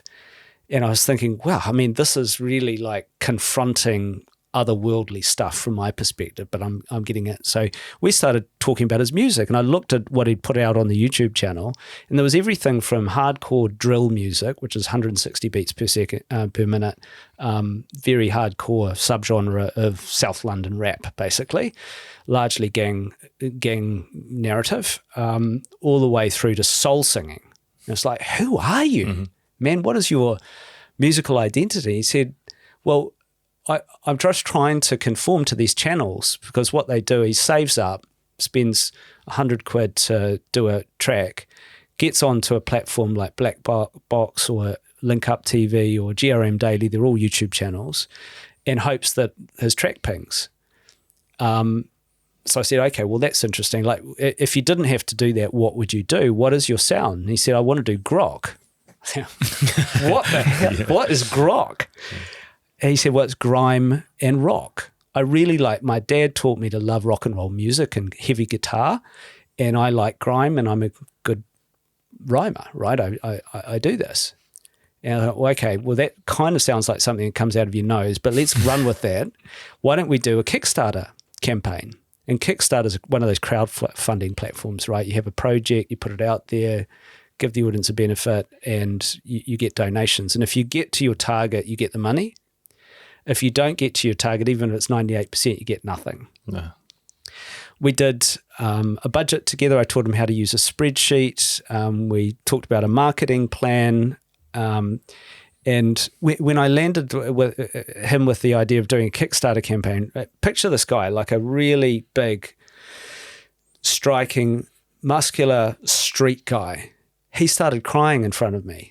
It's like, man, what's wrong, Kwasi? I'm talking about Kickstarter. It's a crowdfunding platform. He said, I've got one friend who's dead and a cousin who's in prison because they didn't know about Kickstarter. And the light went off for me, just like I thought, now I get it. It's not about poverty. Poverty is a context. It's about access to information and a little bit of helping hand on the way, right? That's the thing that makes a difference. And I came home from that meeting in London, I thought, you know what, this guy's going to campaign his heart out for the next 3 months. Probably he doesn't have the right budget and won't get to the target. So I Googled how to start a record label. found this company in Liverpool called Ditto, and they did record label in a box. Said, click, I'll have one of them. Set the company up. They give you a stack of standard record contracts, register you with the rights agencies. And I then went around and met him, capitalised out of my own pocket. Went around and met him the next week and said, Kwasi, I'm going to sign you. I've just started a record label and I'm giving you all of the money. Let's go. We're going to do your album. So his album is called Blood on the English Carpet. It's his debut grok album. It came out in the middle of COVID and it's fantastic. We did 5 music videos as well. And I've gone on from there. So the label, and it's sort of similar to the angel investing, the label is a social purpose company designed to help great creatives from less privileged backgrounds get their start. And I'm on the edge of signing somebody in New Zealand at the moment. I've signed 13 artists so over the time, had a lot of fun with it. Lost a shitload of money, right? It's never going to make money, but it feels good to do it. And there were some really great people out there who just need a little bit of a helping hand. And it's a fantastic sort of vehicle that's interesting to do that. But the angel investing is more about sort of being interested in businesses and helping entrepreneurs in different ways. And I certainly don't do that not expecting a return. Yeah. But the record label I'll never make money from. Shit, that's fulfilling. That must be such a good feeling. Yeah. That's such a cool story. It is cool. It's nice, and the main cool thing about it is the people that you meet. Right, there's just some fantastic people out there who just don't have the oxygen to breathe. Man, cool. Okay, we've got a big rugby finish coming up, but I want to touch on family first because I asked Meredith about the family man, Craig the family man. So this is what she said. His approach to parenting is absolutely brilliant. He's definitely the good cop in the relationship and fun dad. And I think when the kids were young, it wouldn't take too much bending of his arm for it to be chocolate pudding for breakfast. But on the flip side, he's always been available and he's obviously worked very long hours. And certainly in the early days, when they were really little, he was traveling a lot. He was abroad every week for 8 years. So typically he'd fly out Monday morning and then come back Thursday night, or it could be longer. And so he made sure when he was around for the Fridays, which he really tried to be, he would do the school run on the day that he was there and he would be completely present the entire weekend with them. So yeah, when he was around, absolutely, totally hands-on. And even now, he's got a ritual where every weekday he writes a message on our family WhatsApp group, which the boys, who are both overseas, don't read as often as they should do, but it's a thought for the day and they'll be his sort of pearls of wisdom. There's a fresh one every day and they're brilliant. And I asked her to read some, and I'm going to read them out. I hope this isn't broaching any family rules. But morning, boys. Happy Tuesday. Thought for the day. Seek and listen to feedback often. Make it a life habit. Have a great day. Morning, boys. Happy Monday. Thought for the day. The way you frame an issue affects how you handle it, as will your state of mind. Time is our friend. More of it helps us know people better, solve problems, achieve things, and learn. Respond calm and rationally. Never leave the moral high ground. When the path is tough, keep going, never react in the moment. I love that. I thought it was such a brilliant way to stay connected with your kids. But the question is, are you Googling these? Are they coming off top of your head? No, I'm not. I'm definitely not Googling them. I don't even know if they do read them, hopefully once in a while. But it's, we're a split hemisphere family. It's a way to try and stay connected and be present, even if I'm not physically, and impart, what's taken me years to sort of accumulate some scars on. They're often in the moment for me as well. They're sort of like a form of self-therapy and catharsis that, the sentiment is something that I've experienced recently, and it's sort of note to self as well. I do write. I'm one of those guys who writes down quotes. When I hear something cool, I'll write it down, and sometimes they come out, but not always. Actually, today's was. I wanted to know what today's was. Yeah. Let me. I need to look up the WhatsApp family Fenton. Here we go. Yeah. Any Bowie fans? Yeah. Okay. Here we go. Thought for the day is Happy Thursday. When you feel that your feet are no longer touching the bottom, you're just about in the right place to do something exciting. David Bowie. Love it. Isn't that cool? Yeah. Does it feel like you're out of depth sometimes? Yes. Does it? Yeah. Does it ever not? No. No. Yeah. Well, That's cool. And the part about, when you were traveling a lot with a young family, I always do have questions about that, the balance you find. And, if you're away from Monday to Thursday, being present with the kids when you're back, it's just super important, right? yeah, it totally is. And look, I mean, I'm definitely the second class parent in our relationship. Meredith is an unbelievable mother and wife, and we took the decision really early on in my career, because I was traveling a lot. We didn't want to be one of those nanny families, right? We wanted our kids to be parented by us, and that meant that. Given my travel schedule, I think I was earning a little bit more than Meredith at the time, not much more. We decided I would keep working, she would stop. And that meant that one parent would be there all the time. Now, the commitment I made was to be really, really there when I was in the country. I had that long period. I was traveling up to 5 countries a week, out on a Monday morning, back on a Thursday night, but had the school run to do on a Friday, pick up, drop off, and at the end of the day, and was there, just trying to be dad, bloody exhausted most of the time. But that's fatherhood, right? You've got 4. Like, what am I talking about? Yeah. You should be talking on this. Yeah. Okay, so I'm going to bring you back to New Zealand. So you've been in the UK 25 odd years, and in your 7th year at Google, I understand you get headhunted for a lot of jobs. People are approaching you, giving you opportunities, and one comes across your desk from New Zealand Rugby, and you're stable, you've got your family over there, you're happy, but you go to a meeting and you hear about it, and the more you hear about it, the more it interests you, and eventually you end up moving back home. Can you tell us about when you first caught wind of it, and why eventually you decided to move? Yeah, I mean, it wasn't like I was repelling from something. I was having a really wild ride at Google. It's one of those places, because of its size, usually the course is to change jobs within the company, and there's tons of different things. So I was kind of looking at the time at getting into YouTube or maybe Android, one of the different divisions.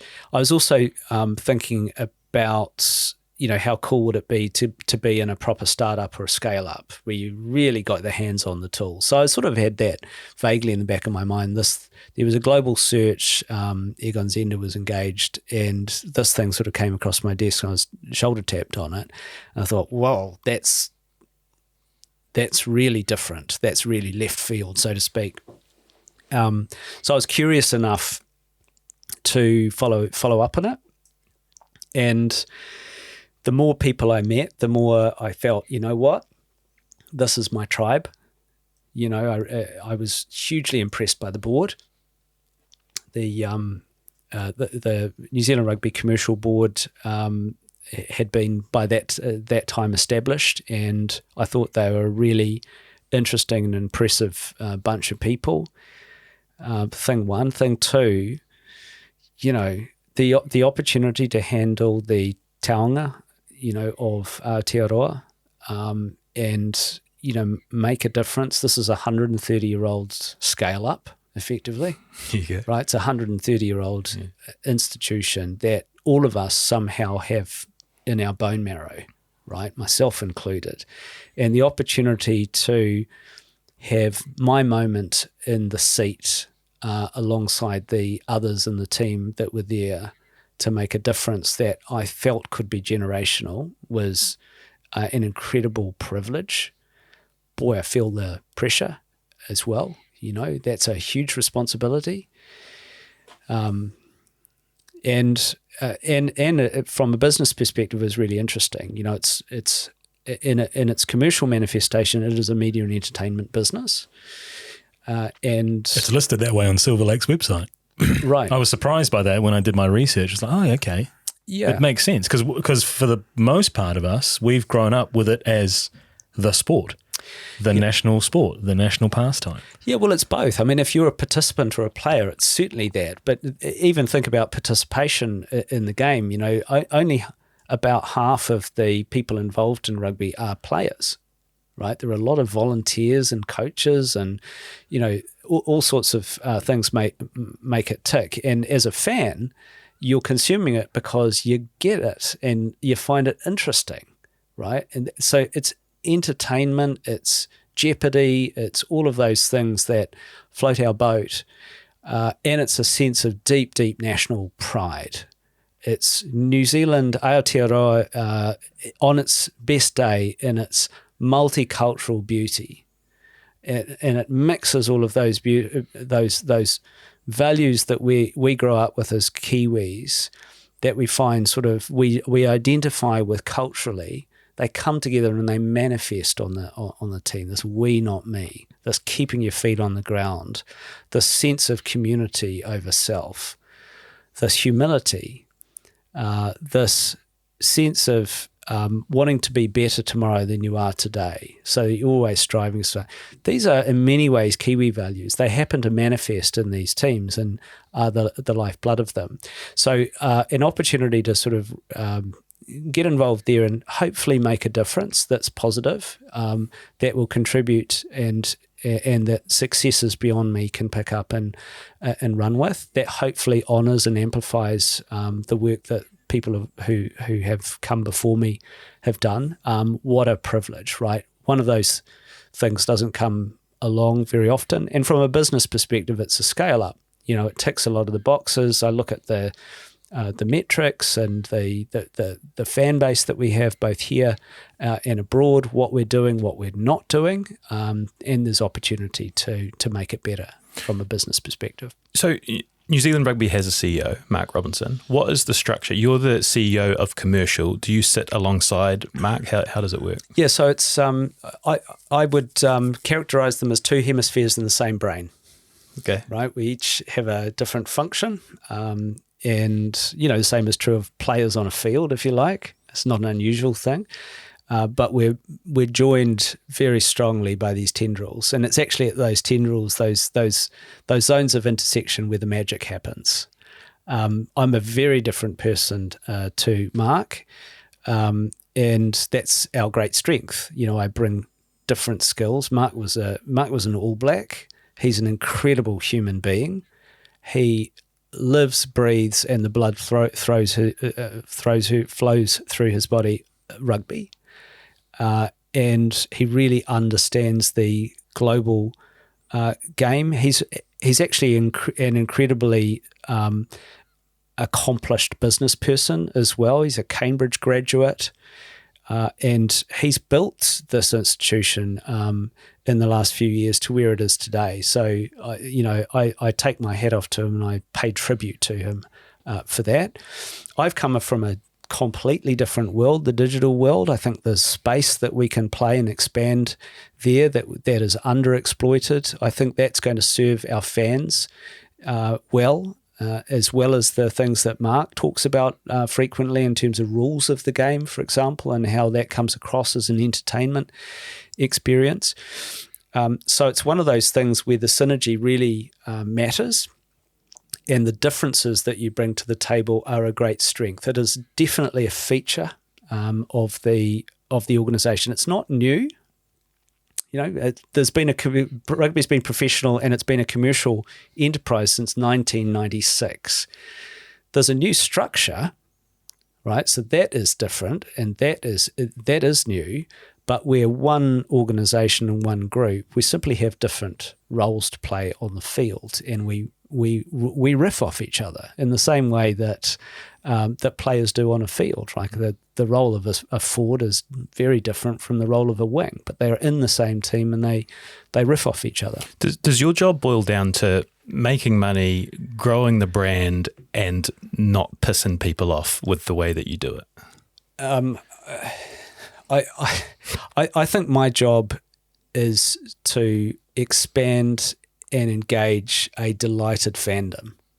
The fundamental growth driver in the business of rugby and the business of any sport is fandom.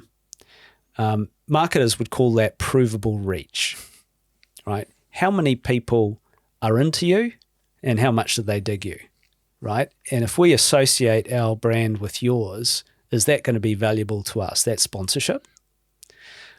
If we show your content on TV, how many people are going to watch? That's broadcast. If we tell stories around these players, these teams, these games, who's that going to engage and get excited about? That's social. If we put this product out there and do it well, how many people are going to buy a ticket to come to a game? And how many people are going to buy the hoodie that represents the team that they're into?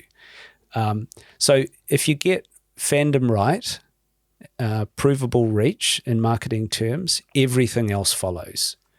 You are able to optimize broadcast, because that's an eyeballs game and a subscribers game.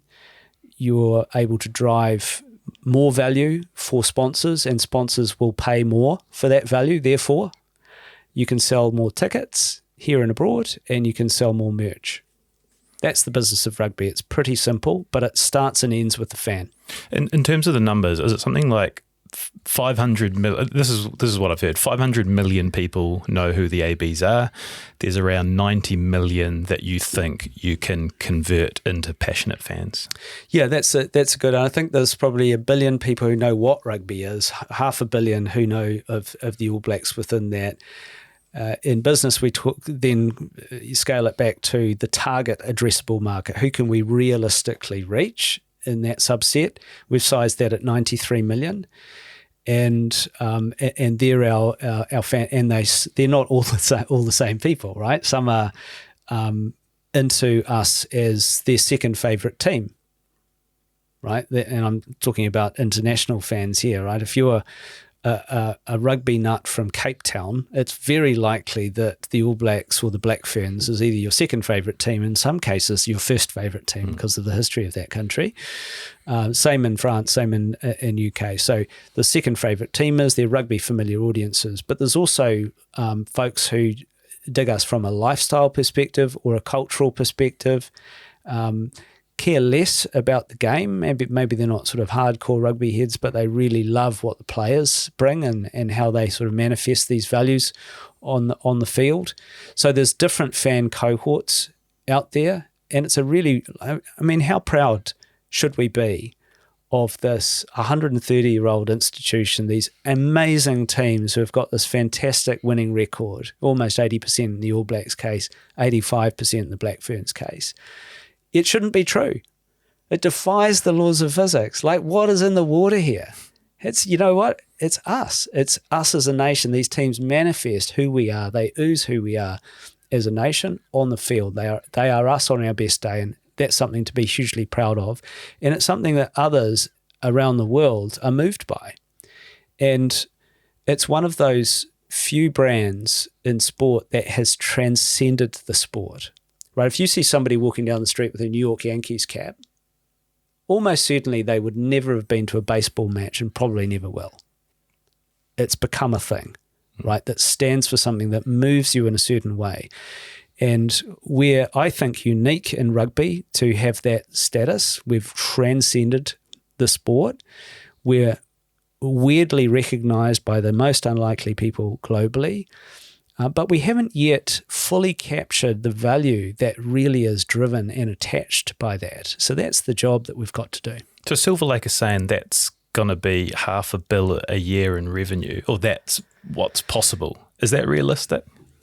Well, our finances are published every year, so we're a $250 million business, more or less. I think we can be, much bigger than that. Certainly 1.5, 2, 3, times as big. There's a lot of things that would need to go right, and it's New Zealand Rugby that thinks that. Silver Lake's a fantastic partner, and they're certainly at the table. But this is a conviction that we have as a business, and it's ours to play for. And it's really just about ensuring that the value is there that reflects the worth of who we are, the brand. And that's a good thing, because that money, it's like a lava lamp, right? The lava lamp works because the bubbles flow down and they keep on this convection cycle. So if my team can do a fantastic job there, what then happens is we have the money to pay our brilliant athletes what they should be paid and keep them coming through. That pathway system, and the money also flows back down to where it all begins, not just Waikato, but the grassroots, right? And that's the beautiful convection cycle that we're seeking for. So growth is good in that sense. The content creation side of it, because I've heard this a lot, is that we need to bring the personalities out more, and it seems like that's what's happening on the YouTube channel with some of the behind the scenes and Sarah Hiddenney's story and things like these. Like, is that top of mind? Is that actually, the same way that the NBA or the NFL, like, people love the characters and the rivalries, we're gonna try to do that more? Yeah, 100%. And if you're a fan of the institution, you're a fan of the team, but you're a fan of the individuals as well, no question. And we've got some fantastic personalities in the team. And I don't think there's anything inconsistent about being team first as a sort of cultural leaning, but also celebrating the diversity of the folks that you've got there. I read Ruby Tui's book fairly recently, and one of the quotes that I wrote down at the time is, "Our team is our waka, and we leave mana in our wake." And I think that metaphor is really poignant to your question there, Steve, which is, what is a waka? A waka is a thing, right? You recognize it. It's a vessel that carries a set of individuals. It's powered by those individuals, and what each of those individual oars people do in the waka propels it. And it's really important to understand that what each of them bring, the person who's steering it is doing a different job than the person who's at the front, who's setting the pace, and the person who's sort of in the middle, etc. So there's nothing fundamentally inconsistent from my perspective than between seeing the waka, the vessel, the team as a thing that's bigger than the individuals, but also celebrating the individuals who are part of that waka as well, and understanding that they've got predecessors and successors and so forth. And if you're a real fan, like you want to know about this. I mean, Sarah Hiddenney is just a Gossie. She's a pilot. Yeah. Who knew? Yeah. Not many people, right? They see this brilliant performer who's captained the Black Ferns. I mean, she did her ACL something like 7 months before the Olympics. It takes 12 months to recover from those things. Not Sarah. Yeah, incredible. And she's leading the team out. She's the most humble, wonderful leader who has these words of wisdom, right? So that Porsche, another one. Like I went and watched them at training in Tauranga. Porsche at full speed, you don't want to get in front of her. Oh my goodness. Probably the world's finest winger. Yeah. Right, men or women, and there's All Blacks that we can talk about as well. But these are fantastic individuals, and we need to kind of surface and celebrate those tall poppies for the role that they play, the aspiration and inspiration that they give us, and fans are interested in that.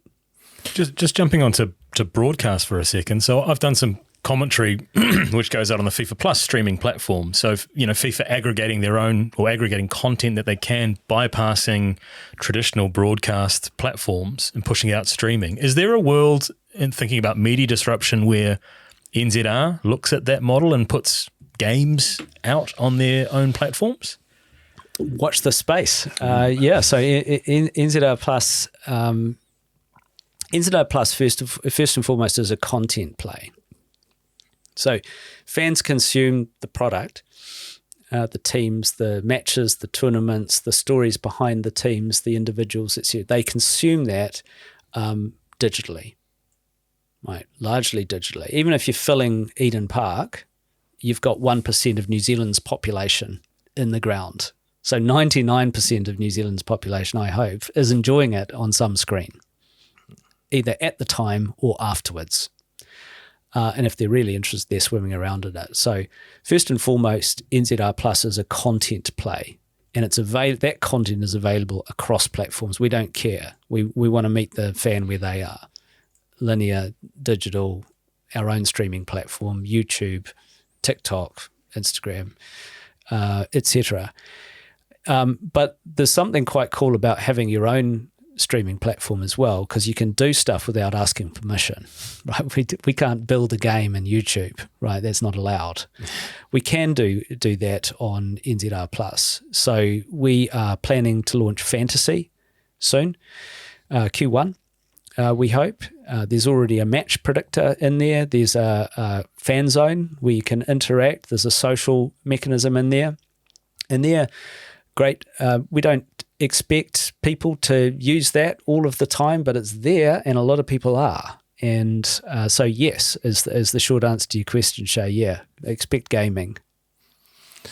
On the technology thing, we've spoken about how this is so different to your past job. But are you still at the cutting edge? Are you still keeping, your finger on the pulse of the most recent trends and looking at ways that you can bring that into your job? Oh, I try to. I try to read around it. I'm curious and a bit of a geek, so I like reading the tech press. I'm still in touch with many people from the world that I came from, and actually there's some remarkable stories and companies and people involved in sports.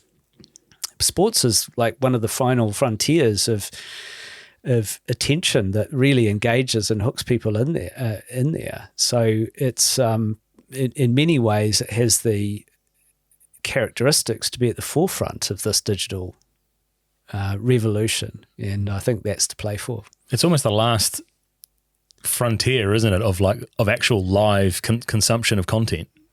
Is live sport. Yeah, absolutely. I mean, that and reality TV, unscripted, but that's not usually live. Sometimes it is. It's not always, though. Yeah, so it's interesting to just future gaze as to where it's going and where it's been as well. Yeah. I mean, if you think about, we started by talking about 1995, 96, I think it was, the News International deal.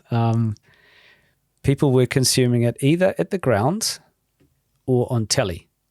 That's it. This is pre-internet. This is 2 years before Larry Page and Sergey Brin were students at Stanford and set up a stack of servers in their friend's garage in Mountain View. So whilst the way the game is played, the excellence that we see on the field is fairly consistent, what has fundamentally shifted since 1995, 96 to 2024 is how fans consume it. That's the thing that's changed, and we mustn't be Nokia. That's an important shift. So we need to be there where our fans are, in the formats and on the platforms that they use, and serve them something that's going to lighten their day in those moments that matter. Have you encountered much resistance to those ideas? It's quite a traditional, again, we're not in the rugby community, but it seems like it's quite a traditional blazer vibe, or is that completely different to what the reality of the coalface is actually like now? I think there were some pretty progressive thinkers actually, and I definitely say Mark Robinson is one of them. He's we think along a lot, and we have some really interesting discussions and debates. He's like a sensei and coach on what feels right from a sort of culture and rugby way perspective, and I bring a digital lens to all of that. So I think any type of change is hard, and it's a basic law of physics, right? There's something doesn't move without force applied to it. So change is always difficult, and there will be resistance along the way because it produces discomfort and a lack of familiarity. It's also hugely exciting. So the way that you frame change is really important, right? It can be either something that's sort of horrifying and petrifying and feels really uncomfortable, but it's also what gets those neurons sparking in different ways. It's where we're most creative and actually most excited. Gives us a bit of a skip in the step, even though it feels a bit uncomfortable. And sorry, the US seems to be the direction where things are heading. And is that in line with the Men's Rugby World Cup 2031? Well, yes, but outside New Zealand, we have 3 geographic priorities. Europe, or UK, France in particular, but the continent of Europe, Japan, where there's a really obsessive leaned-in rugby audience. We've got an MOU with Japan Rugby Football Union, got lots of match inventory, and a distant third is the US. It's out there, it's on the horizon. It's the biggest sports market in the world, right? So it's interesting, and that's why people talk about it. And the cricket was there recently. That's why football's going there in 2026. Football's going there, but football's been there for 20 years. It's why we, one of the reasons why we took the Fiji game to San Diego, sellout crowd, 33,000 people in Southern California watching rugby. Did you sell more merch there than Manchester United? Yes, and had more people. So Man U played the week after. They had 26,000 in the ground. The All Blacks in Fiji had 33. And I don't want to be guilty of Schadenfreude here, but that kind of gave me a kick. Right, yeah. We're definitely up there. Right, we're there with Manchester United and those great sports brands of the world, and we can do it. But we need to do it with real caution, right? Because you could spend a load of money and not get cut through. Rugby's about sport number, I don't know, pick a number, 78 on the list of what comes top of mind. So we're kind of crazy if we're thinking we're going to take on NFL and Major League Baseball. We do think with a large population there's room for niche sports, and there is a lot of scale and commercial value in niche. So we want to be deliberate, careful. We'll do things there that stand on their own 2 feet. So we're not wasting money. We're doing things that sort of work, and we'll look at the signals. We're very clear about the things that we need to see and treat those as stage gates before we scale. So the Dude Perfect content didn't cost very much. We've got 30 million views so far. 54% of them are in the US, so we're stimulating a US audience through gentle entertainment content that gets them somewhat curious about what is this Team Black? Like, who is this Richie guy? And, who is Kendra? What is the Black Ferns? And what's the difference with the All Blacks? And so forth. The San Diego match, again, a sort of stimulation of the market. We've launched a lifestyle merch range with just the Fern, so no team names. But it's the New Zealand Rugby Fern, because we want to open up a market that we bring through a lifestyle and cultural fandom. So we'll figure it out. And look, we'll get a ton of things wrong on the way, but we need to be okay with that. We just need to fail fast and pivot. And I feel like that's where some of the tension lies, is because the All Blacks as a team, for a long time, the representation of New Zealand rugby, have such a winning record that there's almost like a casual spillover of expectation that everything the organisation does will be a flying success. Yeah, there's probably some truth to that. But look, if you spoke to any of the coaches, they would say that, innovation, experimentation, evolution, right? You saw it just between the Wellington game and the Auckland game. Different team, right? So we need to take a bit of a leaf out of that book, right? That's what good looks like. It's about adjusting and pivoting. And but at the same time, it's I said this earlier. It's New Zealand's treasure. I treat it really seriously, and the whole team does. We wear that responsibility with great weight and think really, really carefully and deeply. We certainly don't do anything that we feel is going to be damaging in any way. At the same time, we can't let our conventions and inertia constrain us, because that's when innovation stops in its tracks, and that's when obsolescence sets in. So getting that balance right is really important. And look, I frankly welcome our critics. I think they're the most important people you want at the table. We need to call it when we get it wrong, and be okay with that. And we need to celebrate it when we get it right. And we need a little bit of patience with each other as we try new stuff. I reckon they're pretty lucky to have you leading the charge. I think you're just the right man for the job. It's I know you're fresh, less than a year, but it's going to be an exciting challenge. I want to finish us with some advice, and it might be some stuff you've already mentioned, for two strapping young business owners out on their own. Strapping. Yeah. What would your advice be for us? I think probably building on some of the themes maybe that we've discussed, learn not to give a fuck, right? Which is a coarse way of saying be okay with having a swing and be okay with failing.